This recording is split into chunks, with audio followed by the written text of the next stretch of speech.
Do not adjust your digital device. What you are about to see and hear may shock and appall you. Join our hosts as they encounter countless thrills, spills, chills, and hilarity as they explore the very weirdest in pop culture.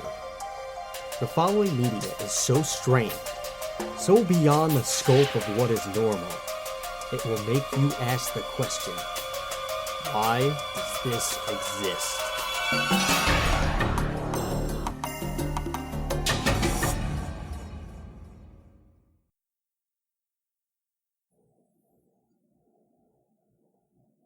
Hello everybody and welcome to another episode of Why Does This Exist?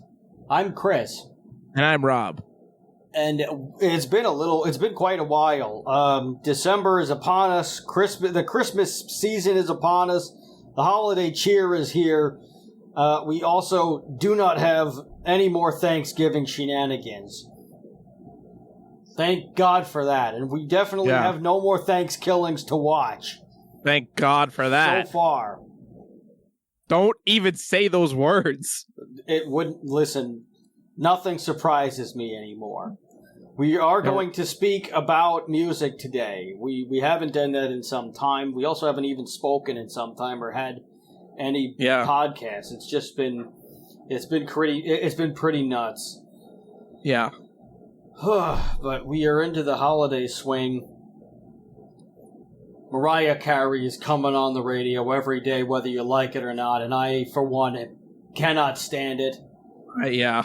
I have avoided the Elton John Christmas song, which is good because I really enjoy Elton John and his music, and I don't want to think of him the way that I think of Mariah Carey. What's his Christmas song?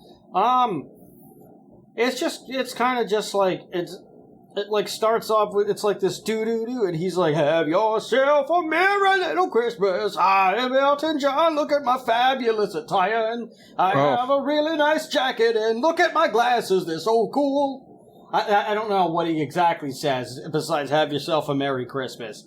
I didn't even know there was one. Things. Yeah, there is one. I heard it, I stumbled upon this song one year when I was Christmas shopping at the Century 21, may it rest in peace. And boy, was that a great place to just get any, like, last-minute gifts out of the way, or just really just finding you could really get anything that you needed, even if you just needed, like, a quick pair of jeans or something. There it was. And now there's nothing worth shopping at in that district. It's really just go get a cup of coffee or eat something and then just go home. Like, don't stick around. There's just nothing there. Even they wiped out the Century 21, the TJ Maxx for the cheapskates, and they got rid of the Models, which really didn't have anything, but every once in a while they surprised you and they had something decent. All on the same block, and now there's nothing. It's pretty much just Sephora and Victoria's Secret, and I mean, there's nothing that interests me in either of those stores. Sounds like our mall, because our mall got like friggin' like wiped out, and it's like now there's like a friggin' like one of those like escape rooms. Like they have activities now instead of stores. It's really strange. We don't have anything. It's just vacant spaces. Oh, well, that's not good. No, it's not really that great. I mean, there's vacant shops too at the mall at our mall too. There's two gyms. This isn't really a mall. It's just like a nice. Well, yeah. It was a nice like strip of stores, and now it's just the key stores are gone. But anyway, I was in the Century 21 one year, and like from a day of hearing the Mariah Carey song nonstop wherever I was, because I was shopping in the city and they didn't have that anywhere, and they didn't have what I was looking for anywhere. I was trying to get a bag for the missus, and I could not find this particular bag anywhere. So, as a last-ditch effort, I went to Century 21. But all throughout the day, I had been getting bombarded by Mariah Carey, as you so often do around Christmas time. And not in the way my perverted dad wants. Just throwing that out there. My dad is a sick pervert and he should be locked away for his obsession with Mariah Carey. So I get into the Century 21 and the Elton John song is like stuck on loop in there. And I was like, oh God. Yeah, first I was like, oh, okay, this isn't so bad. It's Elton John. It's better than Mariah Carey. I can deal with this. And then it came on again. And another one. And another one's gone. And another one's gone. And another one rides the bus. And Elton John is just nonstop on loop in the Century 21. I was in the Century 21 for a good hour just waiting online because it was quite close to Christmas. And I almost hated Elton John, but it didn't stop there. Because why would it? Everywhere I went, until Christmas was over, everywhere I went, if I didn't hear Mariah Carey, I heard Elton John.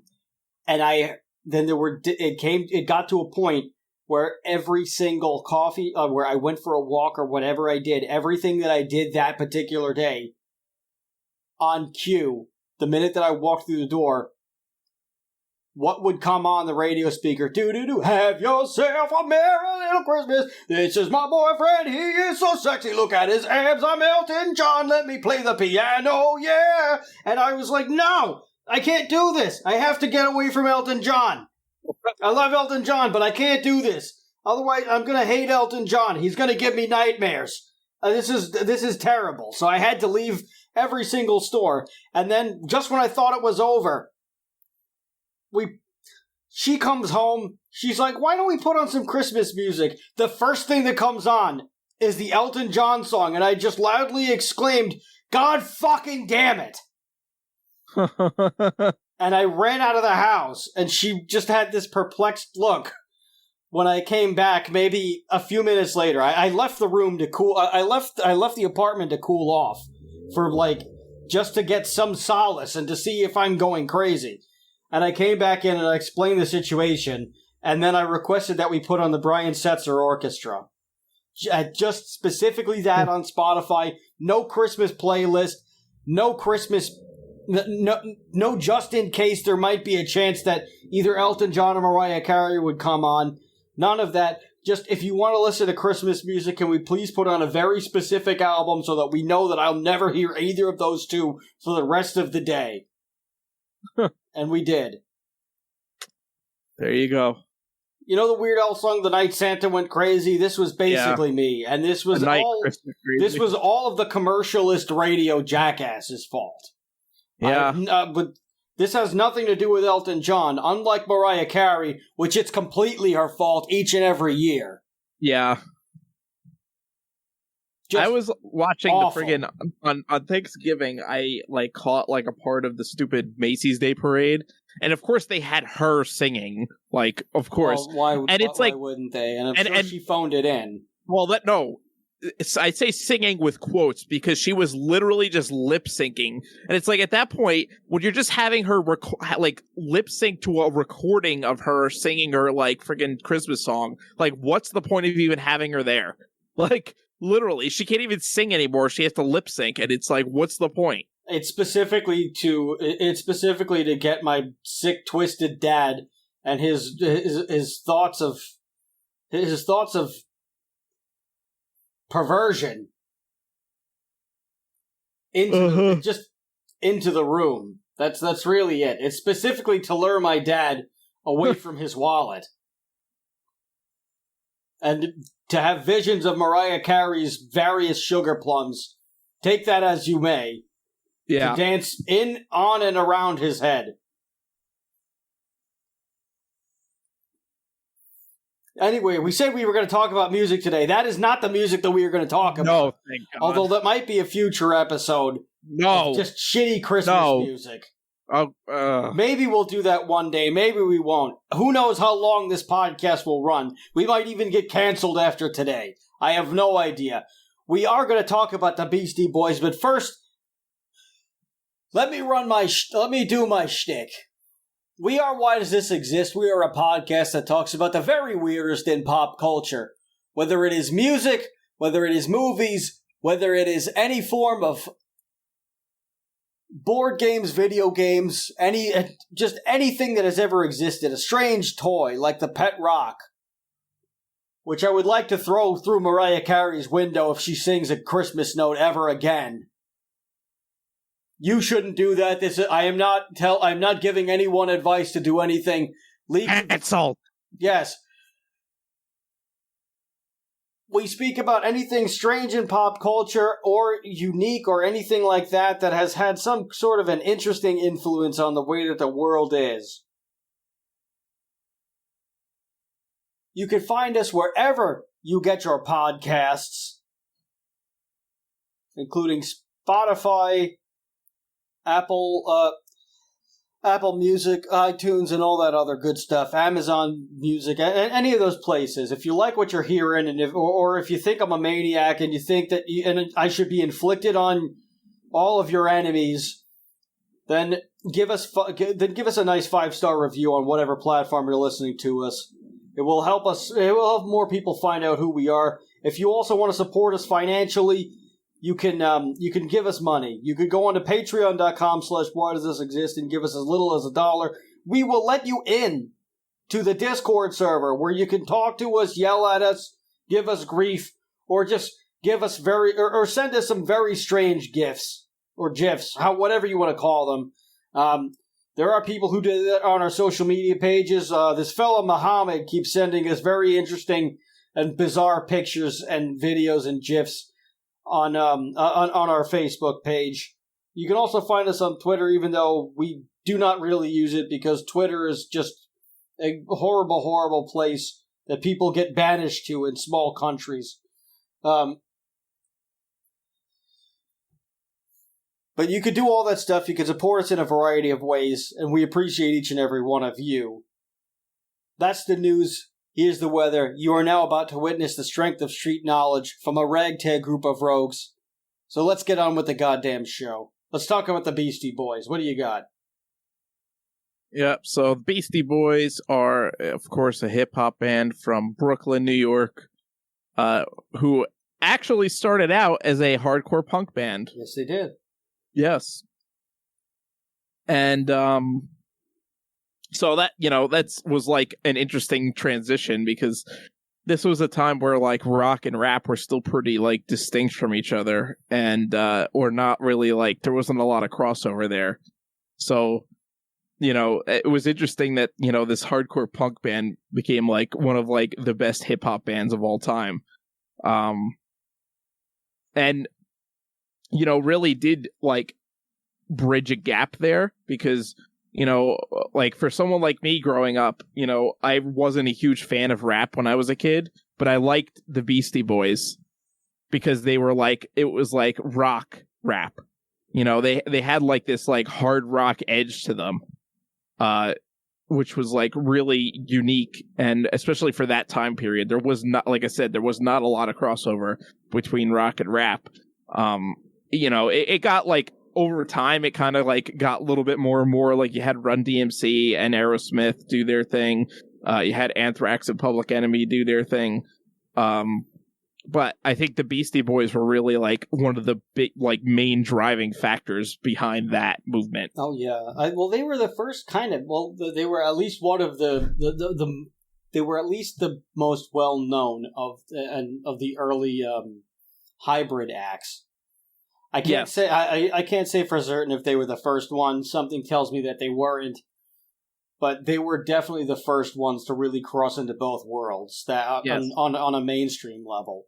Yeah, and they really gave way to to just like rap rock or just like really the Anthrax Public Enemy crossover. I think like definitely showed that this could be a thing, and on their first album, on License to Ill, for Fight for Your Right to Party, their first breakthrough hit, Kerry King from Slayer played the guitar solo on that.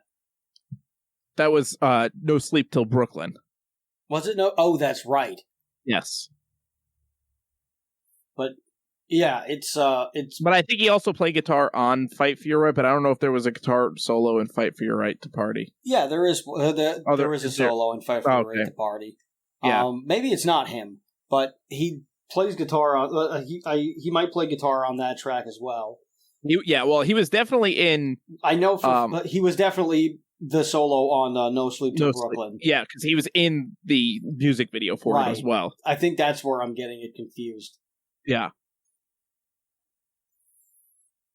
But yeah, he was probably the most unlikely person to be involved with the Beastie Boys, but yet there he is.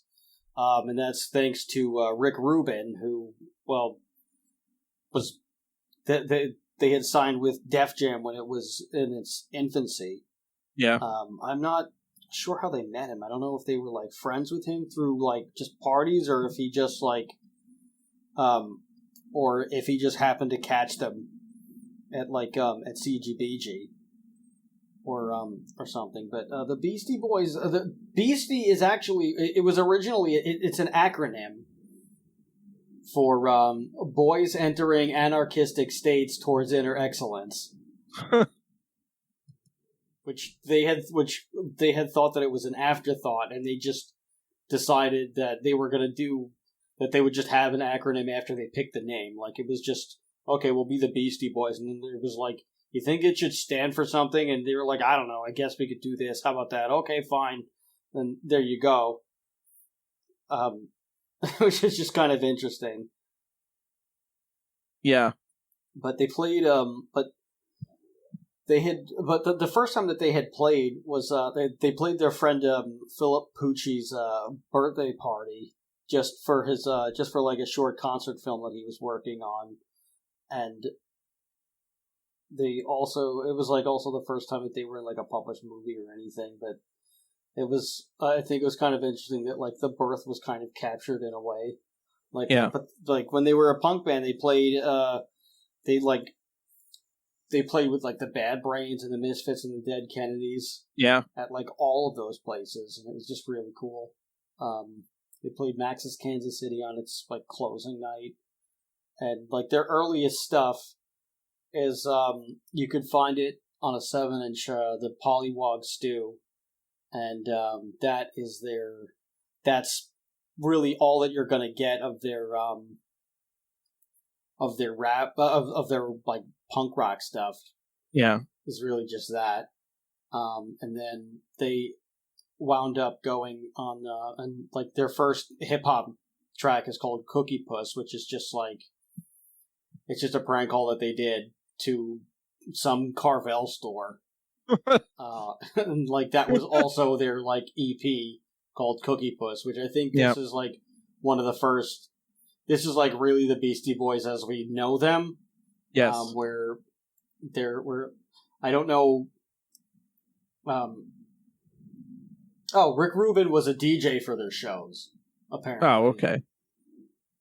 And then they just kind of started like, I guess they kept in touch, and then when Rick Rubin formed a Def Jam with Russell Simmons, then he was like, "Hey, do you want to be on this new label?" And they were like, "Yeah, sure." Yeah. There was, but the earlier lineup changed quite a bit. Yes. Kate Schellenbach was their original drummer, briefly, in like, I think only like 81 to 84 or something like that. Let's see. Yeah, so like mid 1984, she left. And then after that, they really didn't have drums necessarily. Like Mike D played the drums, but like a lot of it was beats. You know, they did a lot of beats and samples and stuff like that, and had a drum machine. So, you know, I guess, you know, when they had live drums, Mike D would play drums, and then Ad Rock would play guitar and MCA bass, and of course they all rapped. And License to Ill, their first album as a hip hop group, is probably one of like the best debut albums of any like group or band ever. Yeah, like it's got so many hits on it. It was And pretty much nothing but hits. Yeah, which was like rare, and it was interesting because their second album, Paul's Boutique, used a lot more samples, and it was not as well received as Licensed to. It's like it's obviously kind of gotten like a better reputation in later years, but when it first came out, it was not as well received because I think it was such a stark transition from rock to rap that people weren't ready for it. Yeah, I'm sure. But like throughout the years, their later albums, they continued to like mix the, rock and rap, and made their own beats, and it like they never really like lost their luster. Like it was like they were always like great, pretty much. There wasn't like there's not a lot of bad Beastie Boys albums or songs. I can't even say that there's bad albums. I just think that I like. There just might be a couple of songs that are just not great here and there, but every album is. They've never made a bad album. Yeah, I would say like they don't have like bad songs. They just have like average songs. Like their bad songs are average and their good songs are amazing. Like that's like the contrast. They don't really have a bad song per se. Right. It's just like. Like, oh, okay, it's just average. It's like, oh, I'll listen to it like once in a while, but it's not like my favorite of them, Right. I thought that they had more albums than they did, but they've only got 3, 4, 5, 6. They have 8. less than. Yeah, they have 8. They have 8. For some reason, I thought that they had like 10 or 11. But like I want to say like the worst album is really like To the Five Boroughs and the Mix Up. Yeah. And by worst, I mean like they're still good albums. Exactly. It's just like the albums that preceded them are just so much better that like yes, like after Hello Nat like I would say Ill Communication's not as known, but like. Hello, like the album before To the Five Boroughs and the Mix Up is Hello Nasty, where like Hello Nasty is pretty great, and then To the Five Boroughs is just fine, and then the Mix Up is also just fine. Hot Sauce Committee Part 2 was a pretty good send off, and well, I mean they're still kind of active, but like as far as recorded studio albums go, Hot Sauce Committee Part 2 was pretty good. At least good enough to hang your hat on, I think. Yeah. My favorite is probably Check Your Head or Paul's Boutique. But Paul's Boutique, I think, is probably their best album as far as the music that they put out, that they all put out together. I would say Paul's Boutique is probably the best album, pound for pound, that they have.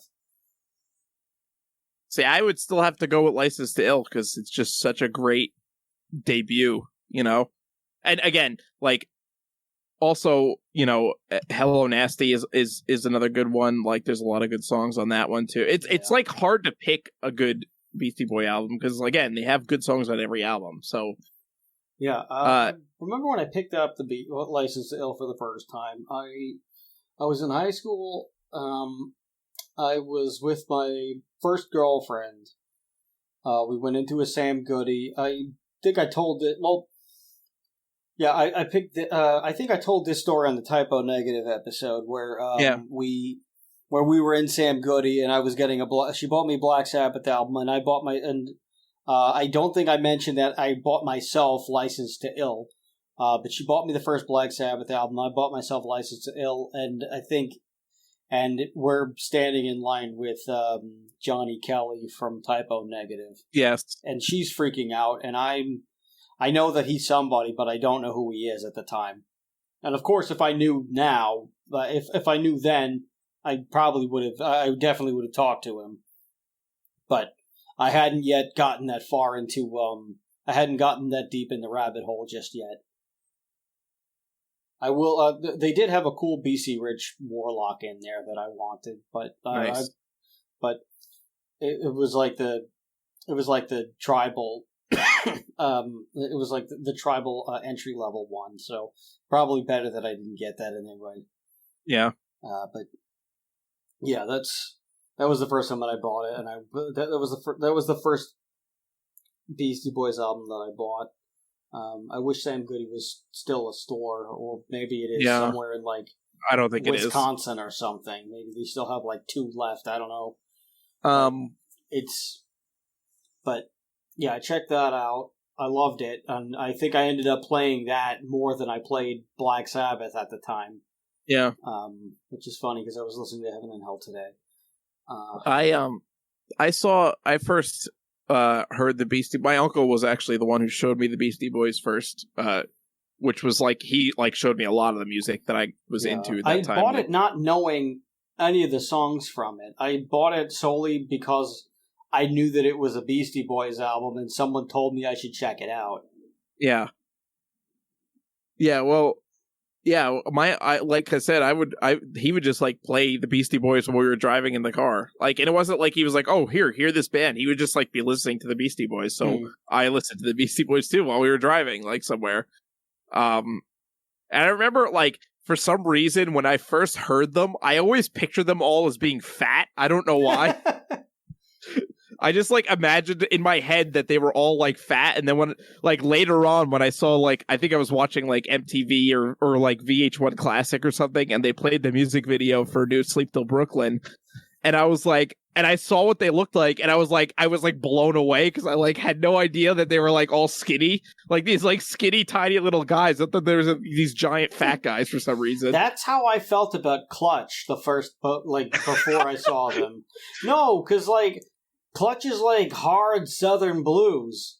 Yeah. And I thought that they were all like big fat black guys. So imagine my shock when I'm watching Clutch without like yeah. They were playing with Mastodon in Central Park for free, and I had just started getting into their music, but I hadn't bothered to like find out what they looked like because I assumed that they were like fat black guys, and like they got on stage and just seeing all of these like skinny white dudes, and like the singer was short enough to like be my dad, and I was like, what the hell is going? I was like, holy crap! They like this really blew me away. So yeah, I totally know what you mean. Yeah. I mean, it's not as big of a shock as realizing that the Golden Girls are not Kiss without their makeup on. But that's true. But yeah, I remember like the first time that I see what the Beastie Boys looked like. I was watching Metal Mania, and like, for some reason, Metal Mania would put the Beastie Boys on it, even though they clearly were not a metal group. They would just put them on there. I guess they were metal by association. Yeah. Because and they put them on, and the first time I saw that, I saw that, and I had also seen another video later that day because like I was watching Beavis and Butthead later in the same day, and they were like ripping on a Beastie Boys video. I think it was Sabotage, and I was like, and my first thought was, whoa, these guys are cool. Like, it was pretty much the Beavis and Butthead like reaction to it of just like, whoa, those guys are cool. and it made me feel kind of special that they were from like the same area as me. Yeah. They really are like hometown heroes for Brooklyn. And I think just a bunch of nice Jewish boys. Those beasties. They also I think they really exemplify that East Coast hip hop sound. East, like especially New York City hip hop has like this very like the beats are all very like lo-fi and kind of subdued. It's not like a really big bass. It's really like tinny and lo-fi, which I really like. That's why I like Wu-Tang has the same sound as that. Yeah. and it's like can't I wait like till that. we get to the Wu-Tang episode at some point. Yeah. But yeah, that's like, and it's very common in a lot of East Coast hip hop bands is like that really lo-fi sound, as opposed to like the West Coast, which is used like a way bigger like meteor bass and like a lot of like synthesizer in it. You know, the East Coast was kind of more like a lot of like bass samples and really like tinny like drum and bass kind of sound. You know, like very like just like subdued. Well, the other thing with the Beasties is like, with the Beastie Boys is like the Beasties are they're like a villainous group of people on I want to say Darkwing Duck. Really? Beasties? Yeah, there was like a group of like bad guys or something on like either Darkwing Duck or Goof Troop or something, and they were called the Beasties. They were like Pete's sons or something like that. Anyway. Were they voiced by the Beastie Boys? No, I don't think so. Well, then, botch. Yeah, I don't know. Maybe they were. I don't remember. I doubt it. Disney really friggin' missed the mark there. Yeah.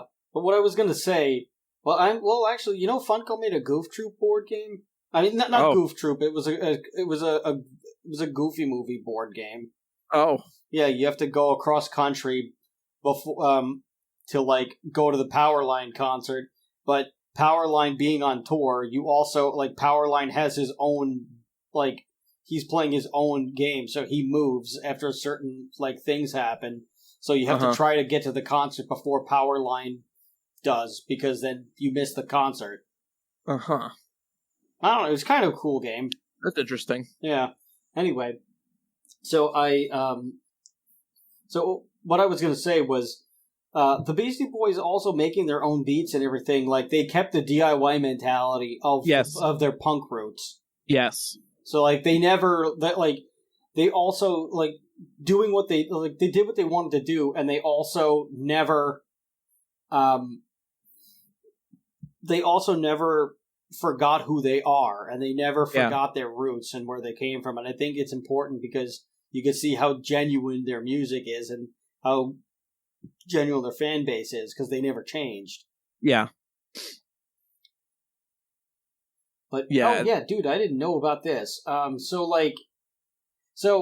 they also were like they used to wear like Volkswagen emblems. Like Mike D, he would like show up on stage, and in like pictures he would wear like a big Volkswagen emblem attached to like a chain, and this created issues and like a lewdness ordinance in Columbus, Georgia, because a bunch of fans would try to like they were like, oh man, this cool dude's got a Volkswagen emblem on, I gotta get one too. And like instead of going to a Volkswagen dealership and saying, hi, I'd like to just buy an emblem, they would just start stealing them off of the cars.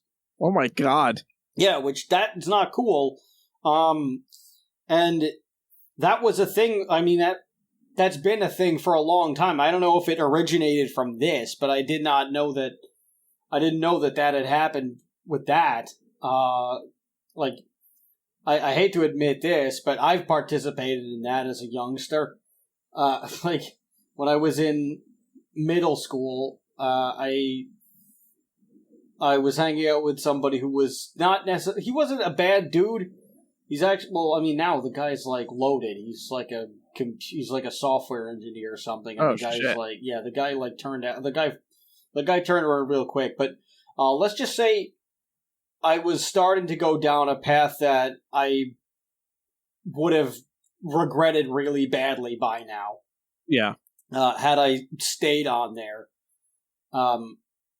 around like middle school age, like 12-ish or something. Just, yeah, like 11, 12. The people that I walked home from school with were like not the best people. Yeah.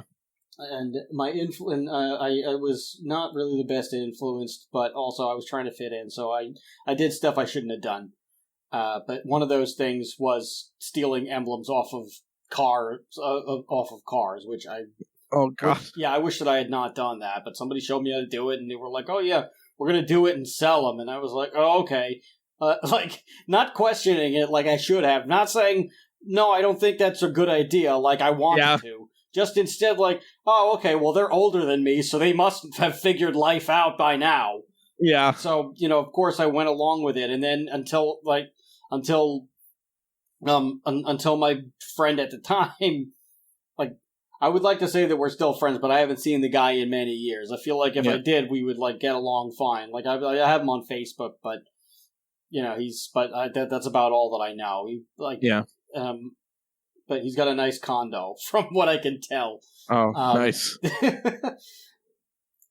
But yeah, he had taken an emblem off of a car. I watched and and helped him.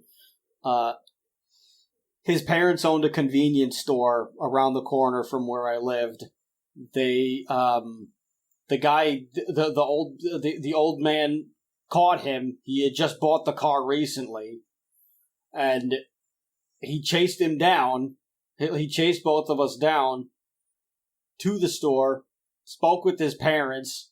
He gave me the emblem to take to my house to hold it for him or whatever.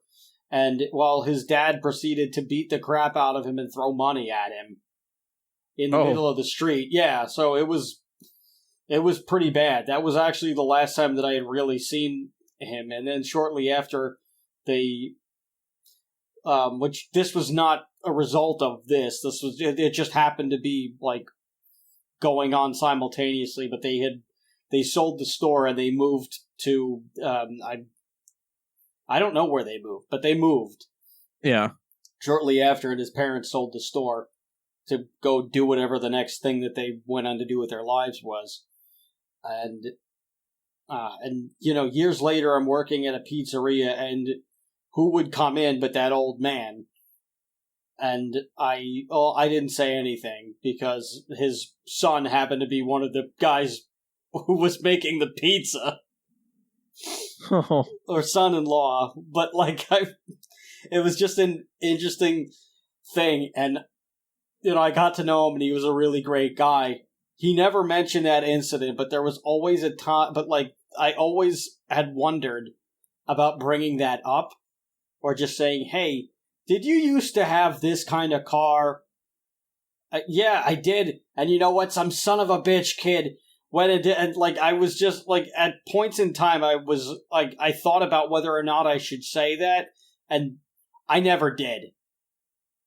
So, because I just didn't know. I was like, all right, this crazy Italian guy is he'll probably kick the shit out of me, because the last thing I need to hear is him lamenting about something that happened 10 years ago to one of the people involved, and then just proceeds to, and then ends it with, if I ever run into one of those kids again, I'll gut him like a trout.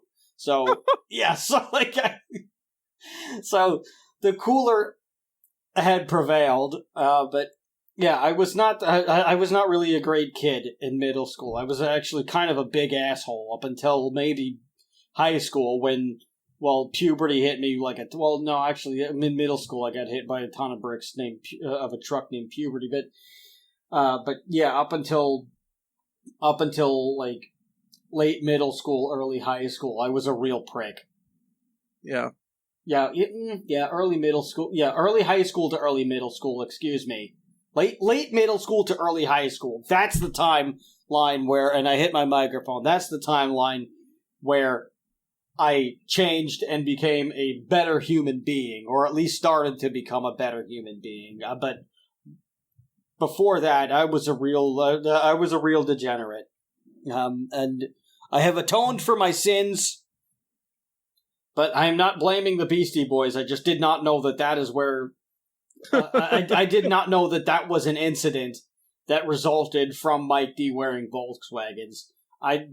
No relation to what happened to me, because I was an idiot, and I own up to that. But just an interesting sidebar for anybody listening in digital media device land. Back to the Beastie Boys. I think my favorite music video is, I don't know. I think my favorite music video is probably Sabotage, just because, and I think that's most people's favorite, just because it's so ridiculous, the plot line of it, and how like little sense it really makes, but also just the Beavis and Butthead video that accompanies it is hilarious. Yeah. But I was gonna say, they were innovative not only in their musical genres and kind of combining the rap rock elements, but they also were innovative in the documentary Awesome I Fucking Shot That, which if you never saw that, it's one of the best and coolest documentaries and music concert videos that I've ever seen and probably ever exist. Have you seen it? I have not seen it. Well, you should. Yeah. Put that on your to-do list. That's your homework. Yeah. This was such a cool concept. And I think I saw it I want to say I saw it in theaters in yeah, I did, because they were doing a Fathom event of it, and my friend Lewis, who was the only other person who probably knew about this in like our small circle of friends, because he was one of the friends that I would go to the comic book store every Wednesday like clockwork, go buy Spawn and whatever other issues of comics that tickled my fancy, and then go to 7-Eleven, not before asking the guy Joe behind the counter for a job, which he never gave me. And then we spoke about this at greater length in the Spawn episode a few weeks back. But he told me about this while we were doing a 7-Eleven / comic book run, and I was like, "Oh, dude, I have to see this." And then a few months later, he was like, "Dude, they're doing a Fathom event to this," and I was like, "Oh man, we gotta go." So like, we went to the movies and we watched this like at the local United Artists by us, and this documentary is fantastic. I think we were maybe like 20 people in the theater tops, but It was a great evening. Awesome I Fucking Shot That, which you might see it on like the IFC channels, or like on TV if it's ever on. Yeah. Or like on Netflix or something. It's just Awesome I ... Shot That. Yeah. It's a concert, obviously, that was directed by Adam Yuck, one of the Beastie Boys, obviously, under the name Nathaniel Hornblower. And Nathaniel Hornblower in the movie is played by David Cross. Yeah. But the idea, like, this wasn't, like normally a concert video, like a concert movie is simply, a band hires a really nice production crew, and like a production company and a production crew and whatever, and it's pro shot. You get like the best angles and the best cuts and everything like that, and then you get maybe a couple of little things here and there that are just like backstage stuff, or just them hanging out or being goofy or whatever, and that's the show. Awesome I Fucking Shot That is as guerrilla indie like as you can get. Yeah. They gave camcorders to 50 random audience members to a sold out Madison Square Garden show in 2004. Yeah. And they were told, and like they gave them a camcorder that was like fully charged, and they said, "Here, keep this recording the entire time, no matter where you go, no matter what you do. Film every single thing. Like, we need you to bootleg the entire show for us. Yeah. Just do it. Anything that you do, if you get up and you go to the bathroom, you keep rolling. If you decide that you'd like to go get a soda, you keep rolling. If you want to go home, keep rolling." Like, anything that you do. If you meet a nice lady, and you find a nice dark spot to make out with in keep rolling. Like, whatever it is that you do. Or nice, man, just keep rolling. I don't know who they gave it to, but they gave it to 50 randos, and they just said, just record every single thing, and then meet us here once the show's over. Like, just go through this route. They gave them, like, passes and things so that they could get past security at, like, to get to the backstage area, to give them the camcorder back. And they, like, and then they just cut all 50 of these cameras together to make the concert movie. So you have all of these completely random parts, but the music is still going in the same spot that it was. So, like, there's just, like, it goes all over the place, and that's what makes it so damn cool. Yeah. There was also... And it's not like they also didn't record the concert and then and then, like, just have the concert, like, the perfect audio over the camcorders. Like, there's parts where the person gets up to go to the bathroom or something, and like, when they get to the when they go outside of the general area, like, you could hear the music, like, slightly in the background, but not as much. Or like, there's, like, cameo appearance on the show by the stage of, like, random people, like Dougie Fresh is there, and DMC is there, and Ben Stiller and his wife at the time are there at, like, various points in the show, and, like, so is Donald Glover, who happens to be there. Yep. He was probably in NYU at the time.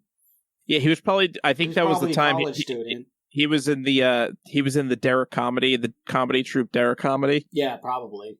I believe that's when he was doing that, because he had several videos on like old YouTube back in, like, the day, like when it first came out, and classic YouTube. Yeah, and that was, like, the Derek Comedy. It might have been, like, right before that, but I'm pretty sure that was when he was at NYU and he was with that comedy troupe, or, like, right after he graduated or something. So that guy's super talented. Yeah, like, everything, like, he can't, like, he's good at everything that he does. Yeah. Like, yeah, he was hilarious when he was with Derek Comedy. And I think he wrote for them too. He wasn't just, like, an actor. Like, he also wrote a lot of the skits. No, he did. That's why Tina Fey, like, pulled him out, and that's why she, like, his first job out of college, she, like, gave him a writing job on 30 Rock, I believe. Yeah, because he's just, like, his jokes are brilliant. Like, yeah, his stand-up special, Weirdo, was great. He's, like, one of those guys, he's like, a savant. Like, he can literally do anything. Everything that he does. It's like Jamie Foxx. Jamie Foxx is like that too. Oh yeah, because Jamie Foxx is, like, a great actor. His, like, stand up is friggin' hilarious, and he also is like I'm pretty sure, like, Oscar or not Oscar, Grammy award winning singer too. Yeah. So, like, he does literally everything. Like, multi-talented guy, and Donald Glover's great too.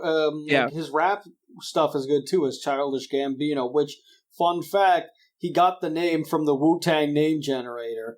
Yes, which is hilarious. Freaking awesome.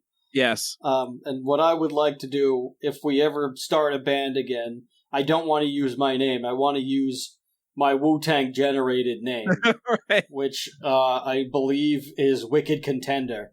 Yeah. So I definitely want to do that, but also I fucking shot that. If you haven't seen it, it's so damn cool. Yeah. Like, and also, I want to take a look at it. Also, to keep it extra low budget, they returned they returned the cameras to the place where they bought it for a full refund. Like, they must have bought them that day and then returned them the following night or something. But do you imagine how much that must suck to be like some guy at the camera store, and you're just like, "Hey, honey, we can make rent this week. Some jackass bought 50 camcorders that we had in the back." And then the following day, "Honey, we're broke. Again. I thought you sold the cameras. What'd you go gambling again? No. That guy who bought the camera, they returned all of them. All 50? Yeah. What was wrong with them? I don't know. But we have... Well, why didn't you ask? We have a 7-day refund policy. Well, get rid of it because it's costing you money now. And then I'm sure if that guy closed his store, got divorced from his wife, and who knows what else went up in flames that evening, like over the years, turns on his TV screen or just goes on Wikipedia and, decides, oh, you know what? I'm going to listen to the Beastie Boys, and then finds out about this. The Beastie Boys, these multi-million-dollar recording artists, bought 50 camcorders from me and then had the audacity to return them after they used them for a documentary just to save a little coin? Probably not a great feeling, but I digress. For all we know, it was a B&H and they did fine. Yeah. Or a Radio Shack, which... did not, but that was not because... But the Beastie Boys did not bankrupt Radio Shack. Radio Shack screwed Radio Shack. Yeah. That is true. That is very true. When they're charging friggin' like double the price for batteries of anywhere else, that was their... Yeah. I don't think the batteries will save you now. No. And their batteries were shitty too. Like their Radio Shack brand batteries, they were crap. Yeah, they never lasted very long. My Nonna used to she's probably still does, but like my Nonna, like I don't know if it's just old people in general, but my Nonna has this practice where she freezes the batteries, and she claims that they last longer. I don't know if that's actually true or not, but she freezes her batteries. She buy I had never seen it from before or since, but she every time I needed batteries, she would take them out of the freezer. It was the funniest thing. She would go shopping. She would ask me to run an errand. She would say, "Okay, buy this, get my medicine, and I need 20 AAA, and I need a pack of 20 AA batteries or whatever it was." And I'd come back with everything. She'd take the batteries out and she'd put it in the freezer with the meat and the chicken and everything. That's hilarious. And, the green beans and all that stuff. And you'd go to take something, and then every once in a while someone would come over, like my uncle or my aunt or something, and they'd go in the freezer for something, and you just hear them cracking up because they just you just see all this big row of double and triple A batteries and D4s, and every battery that you could think of under the sun was being stockpiled and hidden in my grandmother's freezer.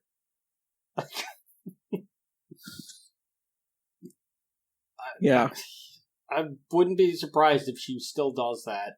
I'll have to check the freezer the next time that I go over to my parents' place. See if there's just batteries in there. Yeah, I mean, maybe they curbed that because she doesn't have her own floor anymore. It's just all one floor. Oh. So yeah, there's probably not enough room for the batteries in the freezer anymore. No, there's probably not, because they buy too much crap that they don't need. There's 8 tubs of ice cream that nobody eats, but, no room for batteries. Yeah, I'll eat it Bring too. it to me. Yeah. No room for the batteries. Those damn batteries. Oh, God. What are you going to do? Nona? Yeah. Nona. Batteries, camcorders, beasties. Oh, my. I guess we should probably listen to some tunes. Yeah. Yeah. What's your favorite Beastie Boys song? Oh, that's a tough one. I like, let me think. I would say Intergalactic is probably my favorite. Yeah, that's one of that's always a crowd pleaser. Yeah, or if not Intergalactic, then Pass the Mic maybe. Yeah. Or Triple Trouble. There's so many. I can't there's a ton. You really can't you can't avoid them. Yeah. There's just too many. It's hard to pick just one. It's just they have such every one of them, they have such great flow, and the rhymes are fucking just sick. It's just awesome. They're so good. Yeah.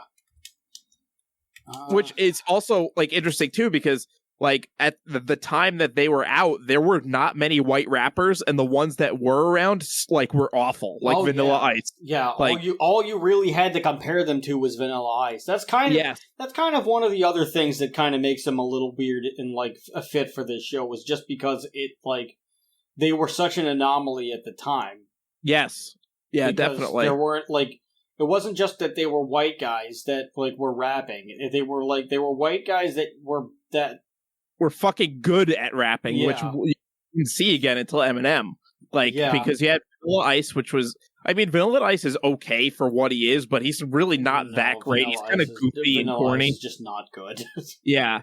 And then you had fucking like Marky Mark, who's just terrible. Also terrible. Good actor, but terrible rapper. Eventually a good actor. His early movies were awful, which we'll have to get. There's one that we have to do at some point called The Big Hit, and it's one of the worst movies I've ever seen. Worse than Thanksgiving? No, it's not that bad.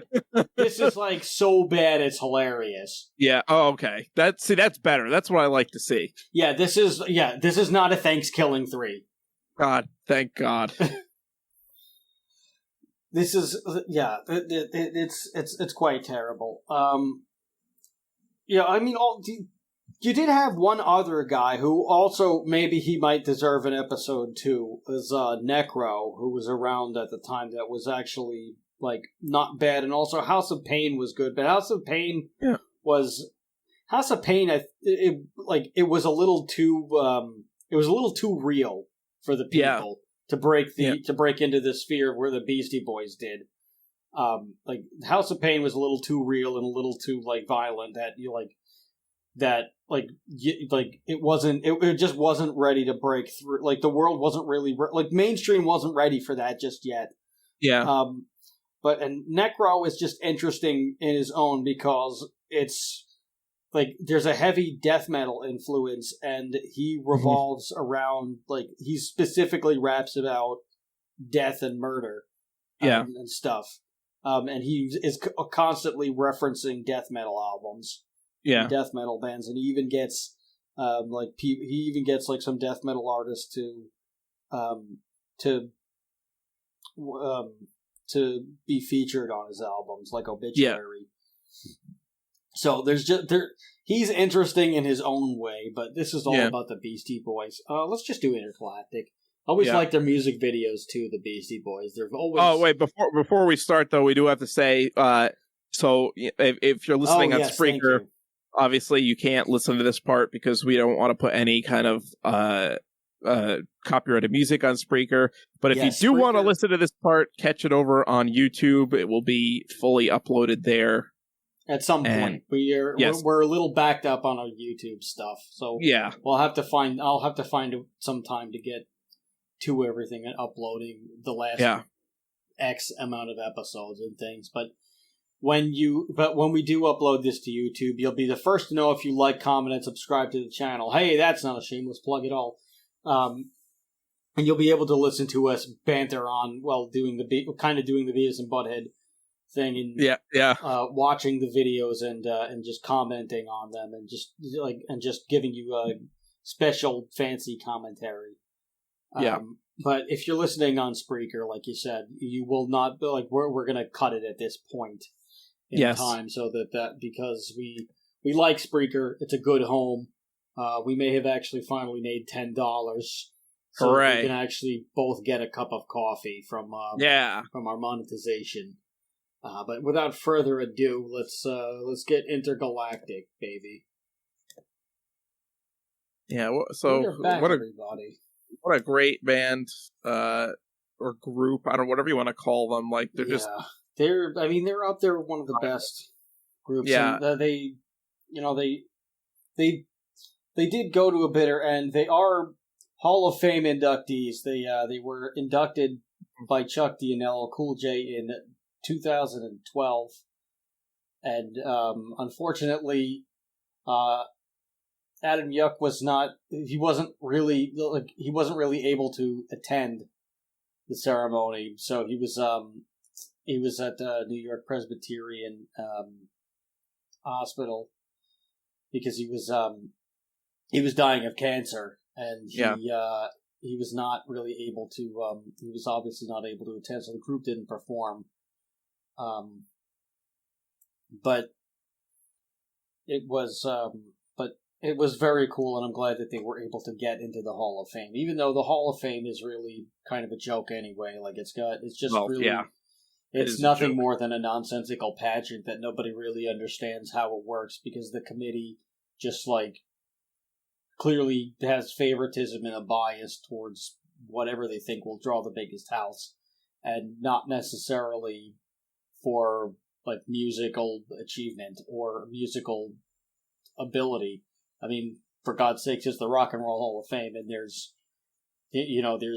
non-rock artists in there all over the place, and there's many rock artists that you assume are in the Hall of Fame, and they are not. Or the year that they get inducted, you'll hear who's getting inducted, and you're just like, really? They weren't in there already? So I don't particularly care for the Rock and Roll Hall of Fame, but it is nice to know that they were inducted, and I'm glad that at least a handful of people who deserve to be there are. Yeah, well, I'm sure a lot of the reason why they got inducted that year is because MCA was so sick at that point. Yeah. And, I figured that, they probably wanted to get him in and let him have that honor before he passed away. So I'm sure. Which he did pass away a few weeks later on May 4th, unfortunately. Yeah. And I remember when the day he passed away. He was my favorite, too, MCA. Yeah, I think MCA was a lot of people's favorites. He really was like the heart and soul of the Beastie Boys. He also was the one who had the gravelly, distinct voice, where the other two were a little bit higher. Like nasally, where he was like... It was like they sounded. It was like the other dudes had the boy voices, and he had the man voice. Yeah, yeah. And I remember when he died. Like I had to work. I think it was a Saturday, and I had to work. And one of my coworkers brought in his laptop, and we listened to like nothing but the Beastie Boys all day long. No, that's cool. So yeah, it was pretty awesome. Well, not awesome that he died, but awesome that we were listening to the Beastie Boys. Yeah. Yeah, because that was pretty bad. That sucked. It really did. I wish that he was still with us, because I'm sure that they would be doing a whole. I'm sure that they would still be touring and doing everything, but they ended up disbanding, which I think is the right thing to do. It is the right thing to do. So many bands try to continue after like a key member dies, and it sucks. Like Slayer is the perfect example. Speaking of Kerry King, like when Jeff died, it just wasn't the same, and I appreciate Gary Holt for coming. I do, and he did a great job. Gary Holt was amazing. He was the perfect guy for that band. Yes, but to come in as a fill-in. But when Jeff did pass away, they should have done one more farewell tour and then just ended it. And then they could have just done other projects. Like they didn't have to continue as Slayer. They could have done other stuff. Yeah, but. They did. Or, the Pantera thing that I hate. Yeah, which is really stupid. I hate this Pantera reunion thing. It is dumb because the Abbott brothers are Pantera. So, yes. Whatever this is not Pantera. And it's not like... It would be one thing if they called it a tribute to Pantera. Right. But they're calling it the Pantera reunion, and it's impossible to do that because the heart and soul and / founding members of the band have both died. Yeah. Pretty tragic deaths, honestly. Yeah. And which actually, the day that we're recording is December 8th, which is the anniversary of Dimebag Darrell's passing, and also John Lennon. Which, if you don't know, he was... Both of them were shot. No, Dimebag was shot. So was John Lennon. Oh, yes, I thought you meant his brother, Vinnie Paul. Vinnie Paul died of John Lennon and Dimebag were both shot. Yes. Which is eerie already. Yes. But Dimebag was shot, I believe, in a Detroit club that their band Damage Plan, which was the band after Pantera, was playing at, and some crazy guy stormed the stage and shot him with a shotgun, and I think he shot himself or something. But I think he shot actually several other people. He shot a few other people too, yes. And then I think he was shot by security. Yeah, but he did shoot a couple other shot people. a few other people, and Yeah. it was just bad all around. And like now, Yes. because of that, like security is a lot tighter at concerts, which Yeah. that's better. That like the security being tighter at concerts is better, and it should have been like that to begin with. Yes, but it happens so much where it like takes a tragedy to it cause, really does something to because change it was because like no one would do that. No one ever thought to do that, and then this jackass comes in and destroys a lot of lives. Yeah, and I remember I was walking home from school that day, and this super cool dude named Boo Young was like we walk home together because he lived next to me. This really cool dude, really great drummer, nice guy, and hit with the ladies. Let me tell you, Boo Young was the man, and I hope that he's doing very well in life. I'm sure he is. But yeah, he told me, and he was like, "Hey, dude, one of the Pantera guys died," and I was like, and I like immediately. My first reaction was, "Oh, like it's almost." Yeah, I immediately assumed that like Phil Anselmo had like overdosed or something, and I was like, yeah, and I was like, "Oh, well, that's." I was like, "Oh, that sucks." It was like, I was like, "Oh, was it Phil like ODing? Like that really sucks." And then he's like, "No, the guitar player got shot." And I was like, "What?" Yeah. And I immediately had to go home and check the facts, and then I just did not stop listening to Pantera for like probably a good month. Yeah. And now that they're doing the Pantera reunion, which it sucks that like I was gonna like our good friend Alex was texting me about it the other day because he wanted to go see Metallica, and then we saw how much then which Pantera is the Pantera reunion thing is the Pantera tribute band. I will just call them that. The Pantera tribute band is going to be touring with Metallica, and he was like, I never got to see Pantera, and it would have been really cool if I did, but I've never seen Metallica, and I was like, I've never seen Metallica by themselves. I only saw them with the Big Four. So I would like to see Metallica, but I would not like to see the Pantera. And then he saw how much the ticket prices were, and he was like, forget it, it's $200 for nosebleed seats. It's like $1,000 for anything decent, so I guess that's not happening. Yeah. But, yeah. Well, it's because it's friggin', like, you have to buy 2 nights worth of tickets, too. Like, they're not selling the tickets, like, for each night separately. Wait, what do you mean? Like, so every, like, venue they're playing on this tour, they're playing 2 nights and they're doing a completely different set each night with a completely different, like, lineup, too. That's pretty cool. Yeah, so, like, the one night they're gonna, like... What's the big deal? Well, it's because that's why, like, you have to buy 2 nights in a row. You can't, like, just buy one or the other. But why would I do that? Because that's the way it is. They're not selling like single night tickets. It's only 2 night tickets. But that's stupid. Yes, it is. Is and this that's Metallica Ticketmaster. or is that Ticketmaster? No, pretty sure it's Ticketmaster. We gotta get rid of those people. Yeah, well, there's an antitrust lawsuit now being drafted against them. I'm pretty sure. So yeah, good. Are you freaking nuts? Like, what if I don't have those 2 days? What if I can exactly like? That is why when bands play multiple nights, people only mostly go to one night. Yeah. Like, some people go to both nights, but that's because they want to, not because they don't have a choice. Right. Like, it's not like the Harry Potter and the Cursed Child where, like, you have to buy parts 1 and 2 because otherwise you lose half of the show.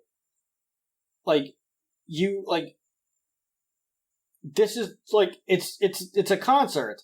It's 2 completely separate like set lists and lineups too. So it's like if you want to go. What do you mean? Like so, Pantera's doing a different. The Pantera cover band is doing 2 lineups and 2 sets. No, they're doing 1 lineup. The one night it's going to be Pantera. The other night it's Five Finger Death Punch.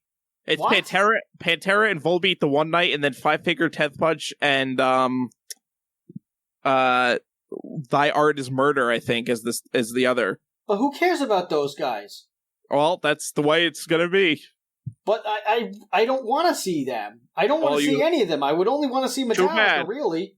Now you're seeing them all. No, I'm actually not seeing any because we didn't buy any tickets. So the joke's on you, Ticketmaster. Yeah, that's really stupid. It is a stupid thing. Well, this is the first time that I'm rooting for the government. I'm pretty sure like the shows at MetLife are not like a Friday and a Saturday. It's like a Thursday, it's like a Tuesday, like a Wednesday and a Thursday. Yeah, it's like a Wednesday and a Thursday, or a Tuesday and a Thursday, or something. It's very strange. Yeah, no, I would not go out of my way like that. Yeah. No, not both nights. That's insane. Yep. Plus, and that's just the tickets alone. That's not the convenience bullshit charges and everything else. Apparently, I've heard, I don't know if this is true, if you call Ticketmaster and speak to an agent, they won't do all the convenience charges. Yeah, I'm sure. Which is bullshit. Like, fucking, it should be cheaper to buy them online because you have no fucking, like, agent that's sitting there, like, talking to someone. You don't have to pay someone. It's just a fucking website that goes through automatically. Like, there's no one sitting. Know. Okay, Jimmy Smith bought a ticket. Let's send it to him. It's like, it just automatically does it. It should be less fucking money. You're not paying a human being. Yeah. I by the way, I love how George Steinbrenner is the guy behind the, who's like manning the Ticketmaster booth. Well, that would make sense. George Steinbrenner owns Ticketmaster. That's why it's still corrupt. Oh, God. But back to the Beastie Boys. Like, it's...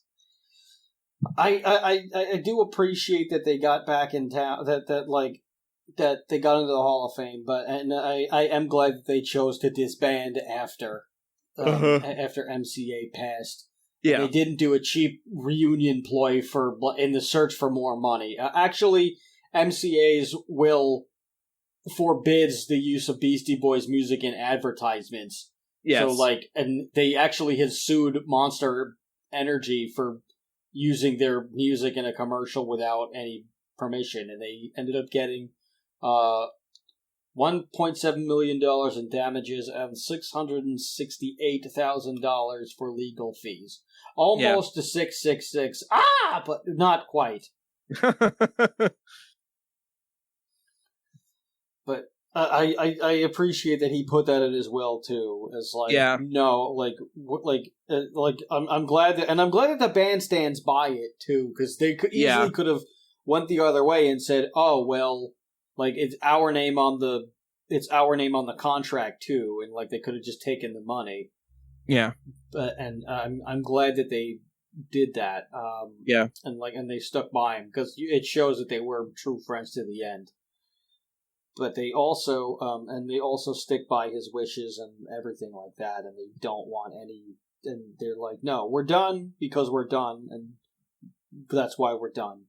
And they also have a really cool memoir called The Beastie Boys Book, which I don't own yet, but I will, and it's friggin' awesome. I have never seen The Beastie Boys Story, which is a documentary that came out in 2020 that's based on the book, and now that I'm aware of it, I am going to check it out. Yeah.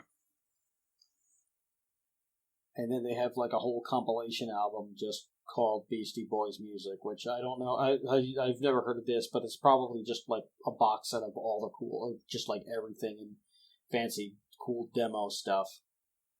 Yeah. And also, the founding Beastie Boys guitar player, John Barry, had passed away too in 2016. Yeah. Due to frontotemporal dementia, which I don't know what that is, but it sounds terrible. Yeah, it doesn't sound like a good thing. No, I'm glad he's in a better place. He is credited with naming the band Beastie Boys, and he played guitar on the first EP. Mm-hmm. And the first show took place at his loft, which is a nice incentive. I miss doing basement shows. Those are the best. Yeah, those were good back in the day. Yeah, it was a good time. If you've ever been in a band and you played a basement show, you know what we're talking about. And if you haven't played a basement show, you got to do one. Yeah, it is the best. if you want to have the best time, play somebody's basement. Especially a crazy Russian girl's basement that her parents build a stage in, and all of her crazy high school friends fill up. What a great time. Yep. We miss you, Stacy. We hope that you're listening to this show. It would be nice to chat again, but I don't know where you are, and I don't know where to get a hold of you. I heard that she is a nurse in Florida, but I don't know if that's I don't know. Yeah. But I'm glad. But Beastie Boys they're awesome. I don't know what else you could really say. They were the best. You could listen to them at any age. Like, they were probably the only rap group that my parents were okay with me listening to. Not that I really listened to rap at the time. When I was really, starting to get into music, it was really just, metal and then the Beastie Boys. Yeah. And then, anything else I just wouldn't touch, because I just assumed that it was not cool if it wasn't metal. Which was very stupid and short-sighted, where now I probably listen to more non-metal things than I listen to metal. Yeah. But I listen to just, my tastes have just gotten so eclectic over time that, I wish I could go back in time and introduce past me to all these other things and say, dude, you gotta stop listening to only this, and you gotta expand your mind right this instant. Yeah. But yeah, I love these guys. I love this band. They're one of the few. They're one of the few things that make me proud to be a New Yorker. Yeah. Yeah. They definitely are hometown heroes for New York, and that's all you could ask for. Yep. All right. I guess we could. I guess we could move it on. Yeah. And we could say goodbye to all the nice people in digital media device land. Thank you for coming in and listening to us rant and rave and just talk about the Beastie Boys and all of the cool music and everything. Thank you again for continuing to tune into the show and support us in one way or another. We really appreciate each and every one of you.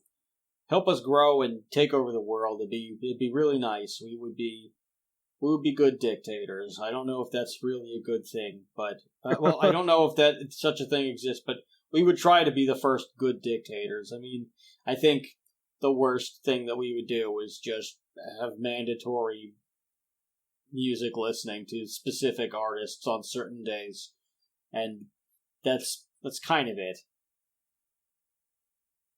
Yeah. And maybe we would have required viewings of certain movies and TV shows. I think we would.